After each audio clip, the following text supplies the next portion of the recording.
Bonjour, bonjour, on se retrouve pour les résultats de la guidance de nouvelle lune. Alors je vous avais laissé trois choix, donc le premier, je vais vous donner les résultats des trois choix, des trois tirages dans cette vidéo. Alors le premier choix correspond au pendule, le deuxième choix correspond au bâton de Palo Santo. Et le troisième choix correspond à l'améthyste. Alors, pour les personnes qui ont choisi le premier tas, voilà ce qu'il en est sorti. J'ai la carte de la confiance. Et ici, on parle de chakra coronal. Alors ici, tout simplement, il doit avoir une baisse de morale, une baisse de confiance en vous, un peu comme une petite dévalorisation. Peut-être que certaines personnes sont en train de revoir leur estime de soi-même à la baisse, ne se pensent pas capables, pensent qu'ils ne seront pas à la hauteur de certaines situations, de certains défis qui les attendent. Il y a aussi, c'est le temps des examens, le mois de juin, donc peut-être qu'il y a des personnes ici qui ont peur, qui se préparent à un examen, qui ne se font pas assez confiance. Là, ici, si vous avez tiré cette carte, c'est qu'on vient vous dire, allez, haut les cœurs, on se retrousse les manches, on se fait confiance, on écoute la petite voix qui est là et qui nous donne du courage, qui nous donne de la force, la petite voix de l'intuition qui est, je cesserai de le dire, c'est la voix de votre âme. Regardez, le chakra couronne, c'est le 7e chakra, il est ici, juste à la base de votre, au niveau de la fontanelle en fait, et c'est le chakra qui vous donne la connexion en lien direct avec là-haut, avec le divin, avec les connexions de l'invisible, pour recevoir les messages. C'est aussi, pour les plus cartésiens d'entre vous, ça va être aussi la voix de l'intuition. Donc, si vous entendez en vous des messages qui vous poussent à aller vers l'avant, qui vous demandent d'oser, qui vous demandent de croire en vous, de continuer sur le chemin pour lequel vous avez, sur celui que vous avez emprunté pour aller vers une destination, parce que ça vous tenait à cœur, parce que vous avez des objectifs à atteindre, parce que vous voulez avoir un examen, vous voulez avoir un travail, vous voulez obtenir un diplôme ou une promotion, peu importe, vous avez le projet de déménagement, le projet de voyager, le projet de rencontre, le projet de faire des travaux à la maison, de vous mettre au sport, tiens, de faire un régime, enfin, tout ce que vous avez envie d'entreprendre, que vous avez commencé à entreprendre il y a quelque temps et vous êtes à bout de souffle, vous dites tiens ça ne porte pas ses fruits, c'est long, c'est un travail de longue haleine et peut-être que je fais tout ça pour rien. Non, là ici il y a, écoutez cette petite voix à l'intérieur de vous qui vous dit oui tu es fatigué mais vas-y fonce, ça vaut le détour. Eh bien écoutez ça, c'est vraiment faites-vous confiance, mettez-vous dans votre bulle, même si peut-être que vous êtes fatigué et que vous n'en voyez pas le bout. On vous dit de continuer de persévérer, ça va porter ses fruits. Écoutez la voix de votre intuition qui vous pousse à vous dépasser, à avoir confiance en vous, à croire en vous. Vous avez beaucoup de potentiel, alors exploitez-le, vous avez les capacités pour, c'est ce qu'on vous dit ici. Donc, si vous êtes en proie au doute en ce moment, ne doutez plus parce que on vous demande de foncer et de continuer. Pour les personnes qui ont choisi le tas numéro 2, donc ici on vient parler de limite et on vient parler d'injustice. Alors, ici, on a atteint vos frontières. On est en train de graviter dans votre espace vital, dans votre espace intime, dans votre espace de vie. Certaines personnes ou certaines situations ici viennent manger un peu ce qui vous appartient. Il y a peut-être des relations toxiques autour de vous qui sont en train de graviter, qui sont en train de vous polluer, qui sont en train de vous freiner, qui sont en train de vous épuiser parce que ces relations, ce sont des vampires énergétiques qui absorbent tout ce que vous avez à l'intérieur de vous, qui absorbent vos énergies. Et là, on vous demande, stop, on vous demande de ne plus vous laisser polluer par... alors ça peut être une personne, ça peut être une situation, ça peut être un événement, ça peut être des pensées, ça peut être des mauvaises habitudes, ça peut être des comportements, des schémas à casser, à briser. Stop. Là, ici, vous voyez, on vous demande vraiment de redélimiter les contours de votre espace vital, de votre aura, hein, de votre champ vibratoire, et de ne pas laisser ce qui ne colle pas avec votre vibration, ce qui vous engluse, qui vous enlise et qui vous empêche d'avancer, eh bien venir trop piétiner sur vos plates-bandes. Et puis en plus ici, vous êtes en proie à de l'injustice. Alors, l'injustice. Ici, peut-être que c'est une situation, alors, on va être un petit peu plus cartésien, peut-être une situation, un rendu de justice, de l'administrative. Peut-être qu'on attend que la vérité soit faite, que la justice soit rendue. Hein. Peut-être qu'on est allé, qu'on a eu un recours judiciaire.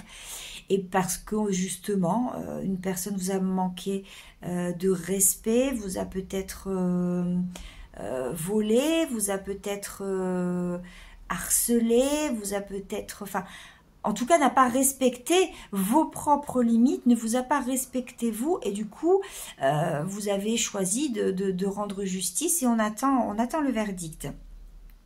Ça peut être aussi les personnes qui souffrent de blessures d'injustice, les personnes qui, dans leur vie, ont rencontré beaucoup de situations injustes à leur rencontre, à leur égard.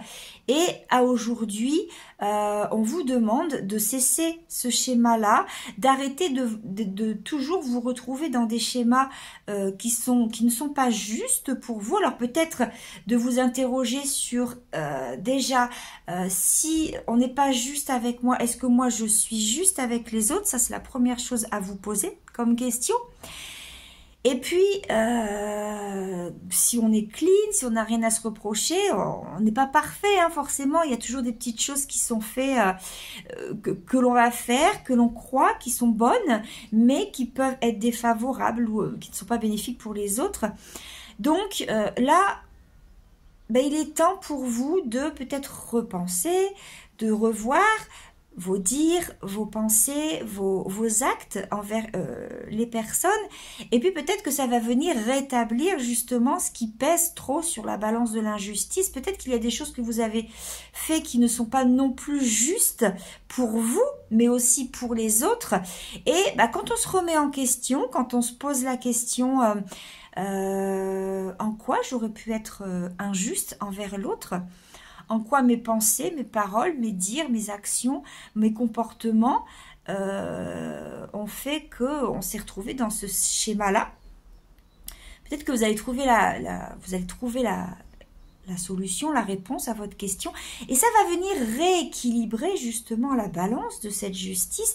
Et puis que l'autre... bah, lui aussi, justement, va venir, va se retrouver, va voir que vous êtes en proie à des remises en question, qu'il y a des efforts de fait de votre côté, et peut-être que l'autre va réagir à ça, va avoir une interaction, et on va réfléchir aussi peut-être à ce que, bah, la même chose que vous, c'est votre miroir. Rappelez-vous que ce que vous avez en face de vous, c'est toujours votre miroir. Et donc, si vous rééquilibrez, vous tentez de rééquilibrer les choses, peut-être qu'en face de vous, les situations, les personnes vont essayer de rééquilibrer elles aussi les choses. Bon, malheureusement, c'est pas toujours comme ça, mais au moins de votre côté, c'est fait. Vous vous êtes remis en question et vous savez où vous allez et vous redélimitez les contours, vos frontières de votre être, de votre personne, pour qu'on ne vienne pas justement empiéter sur votre terrain, mais pour que vous n'allez pas, vous non plus, empiéter sur le terrain et sur le champ des autres personnes. Donc ça à remettre en question aussi. Et puis pour les personnes qui ont vécu...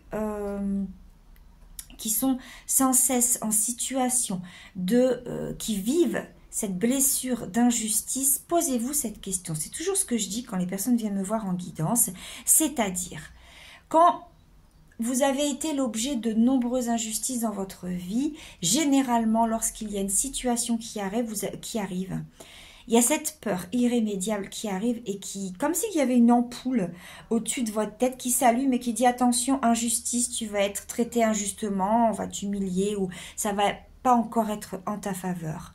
C'est de prendre le recul et de vous dire, alors est-ce que c'est ma peur? La peur que j'ai connue, qui se réveille parce que j'ai toujours connu cette forme d'injustice à mon égard, est-ce que c'est cette peur qui est en train de m'alarmer, de me dire attention, tu vas encore revivre le même schéma? Ou alors, est-ce que vous êtes vraiment en train de vivre une situation d'injustice? Ça, il faut vraiment faire la part des choses. Quand on vit une blessure de l'âme comme l'injustice, l'humiliation, la trahison, le rejet, etc., bien souvent, on revit sans cesse, mais on se leurre, on pense qu'on est en train de revivre cette blessure, comme là c'est en l'occurrence c'est l'injustice, mais est-ce que c'est pas votre peur qui vous fait dire que là je suis en situation d'injustice? C'est peut-être ça tout simplement, c'est peut-être la peur qui vous dit attention, là encore tout va être contre toi. Mais en fait, peut-être qu'il n'en est rien. Peut-être que vous n'êtes pas en train de vivre réellement cette blessure d'injustice. C'est juste votre peur de revivre quelque chose d'injuste qui se réveille. Donc, posez-vous, prenez du recul et regardez. En tout cas, ici, on est juste avec soi-même, on est juste avec les autres. On rétablit la justice en délimitant ses frontières, en gardant son champ vibratoire, en ne laissant pas l'autre prendre son énergie. Et je ne prends pas non plus l'énergie de l'autre. Je lui laisse ce qui lui appartient et je me laisse le droit de garder ce qui m'appartient. Donc voilà pour vous, pour les personnes qui ont choisi ce deuxième tas. Ensuite, le troisième tas, ici, le masculin et les souffrances émotionnelles. Ok, donc là, ici, il est temps de passer à l'action. On est en souffrance, il y a des blessures émotionnelles, il y a des choses qui se vivent et qui se revivent, des événements traumatisants du passé qui reviennent vous hanter, qui sont encore là, c'est comme une plaie béante dans le cœur et c'est pas refermé. Et puis, eh bien, à chaque fois qu'on est en situation compliquée, ça vient réveiller cette vieille blessure et les émotions qui sont toujours là parce qu'on ne s'est pas libéré, parce qu'on n'a pas pris soin de regarder ce qui n'allait pas à ce moment-là, parce qu'on n'a pas, on a continué sa vie et on s'est dit ça va passer. Ben, malheureusement, c'est l'erreur que tout le monde fait. Oui, ça va passer quelque temps, mais ça va revenir. Les émotions sont cristallisées en vous. Donc ici, peut-être qu'on ne comprend pas parce que on est bien, il se passe rien de particulier dans sa vie en ce moment, mais on ne sait pas pour quelle raison on n'est pas bien. Intérieurement, il y a un mal-être. C'est peut-être des souffrances qui sont antérieures, des choses des vieux démons qui viennent à vous hanter, qui viennent vous titiller. Et là, ça demande de passer à l'action. Ça demande enfin d'être à ce qu'on s'y penche en fait. Là, il est temps de guérir, il est temps de mettre son focus sur des choses qui vous ont blessé, qui vous ont peiné, sur des choses qui vous ont meurtri dans le passé, ou peut-être que vous êtes en train de les vivre en ce moment, ok? Mais ne mettez pas un mouchoir dessus, ne faites pas comme si ça allait passer. Vous savez, le fameux dicton « ça passera comme c'est venu », oui et non. Là, vraiment, quelle que soit la blessure, la situation, le traumatisme, les souffrances que vous êtes en train de vivre, qu'elles soient antérieures ou qu'elles soient bien présentes et que c'est récent, on demande, ça attire votre attention. Vous devez ici vous arrêter. Vous devez vraiment mesurer à quel degré vous êtes en souffrance et de quoi il en ressort. Pourquoi vous souffrez? Quel est ce mal-être? Quelles sont les émotions qui sont là en vous? Est-ce que c'est de la tristesse? Est-ce que c'est de la colère? Est-ce que c'est de la frustration? Est-ce que c'est du désespoir? Est-ce que c'est du dégoût? Qu'est-ce qui est là en vous? Faites votre météo et dites, voilà, posez-vous un moment et dites, mais qu'est-ce que je ressens au fond de moi? Et à partir du moment où vous allez faire ça, vous allez déjà identifier cette souffrance et là, vous allez pouvoir justement tout mettre en œuvre pour que cette souffrance, elle soit libérée, pour libérer les émotions. Et comment on fait? On se met en mouvement, on se met en action. Alors, se mettre en action, c'est pas aller courir un sprint et faire du sport et puis tout vous vider, mais ça, c'est une bonne alternative, hein. Libérer les émotions, ça passe aussi par le mouvement. D'ailleurs, vous irez voir, il y a quelques jours, j'ai mis une vidéo qui s'appelle « Checker, bouger ». C'est vraiment libérer ses émotions par la danse. Et c'est vraiment quelque chose de très, très, très efficace. Vous mettez, pour faire bref, vous irez voir la vidéo, j'explique plus en détail, vous mettez une musique en joie qui va vous faire bouger le corps, parce que quand on fait bouger le corps, les énergies elles bougent, et là on ouvre les portes pour pouvoir libérer. Ensuite vous mettez une musique qui est un peu plus triste, et là vous avez toutes vos souffrances qui va remonter, peut-être que vous allez même mettre le doigt sur les souffrances qui sont un peu plus vieilles, parce que quelquefois on est mal, mais on ne sait pas pourquoi, parce qu'on a oublié les souffrances d'avant. Et après, vous remettez une musique beaucoup plus joyeuse et vous remettez votre corps en mouvement. Et cette fois-ci, votre corps, il va extérioriser, il va libérer, il va bouger, il va nettoyer. Donc, vous irez voir, j'explique tout ça. Donc, ça, c'est bon pour la danse, c'est bon pour courir, la gym, le yoga, prendre un punching ball, peu importe, l'activité physique. Même en marchant, on peut libérer ses émotions. Se mettre en action. C'est ce que je vous ai expliqué tout à l'heure, c'est-à-dire je me pose, je fais mon focus sur ce que je ressens à l'intérieur de moi, sur mes émotions. Et rien que de se mettre déjà sur pause pour identifier mes émotions, ça c'est déjà une action. D'accord? Donc là, ce que vos guides veulent vous dire, c'est que l'action, elle est dans le fait de se poser, de regarder quelles sont les émotions pour mettre un doigt, pour identifier la souffrance, pour pouvoir s'en libérer après. Et après, vous avez tout un panel pour vous aider. Il y a plein d'outils. Il y a la méditation, il y a le yoga, il y a le sport, comme je vous disais. Vous pouvez aussi aller voir un thérapeute en énergie. Vous pouvez lire des livres de développement personnel. Vous pouvez écrire pour vous libérer. Il y a plein de choses que vous pouvez faire. Mais en tout cas, ne ressassez pas, ne restez pas broyé du noir, n'entretenez pas votre souffrance, arrêtez de nourrir les émotions de tristesse ou de frustration, enfin de colère, tout ce qui est à l'intérieur de vous. Mettez-vous en œuvre pour en guérir. Parlez-en même, juste le simple fait d'en parler, ça libère déjà, ça soulage. Donc voilà, pour vous, on se met en action en identifiant ces souffrances émotionnelles pour pouvoir les libérer. Voilà, eh bien j'ai fait le tour, j'ai fini.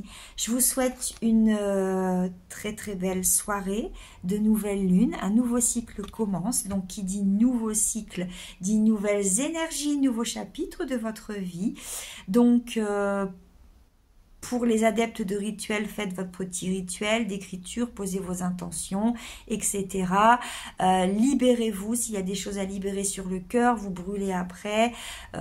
Prenez un petit bain, prenez un moment pour vous, méditez. Mais vraiment, il est toujours bon d'accueillir un nouveau cycle dans le silence, avec soi-même, en pleine profonde reliance à soi-même, d'accueillir les nouvelles énergies, ce nouveau mois, et puis voilà, de recommencer sur de nouvelles bases, tout propre, tout nettoyé, tout neuf. Voilà.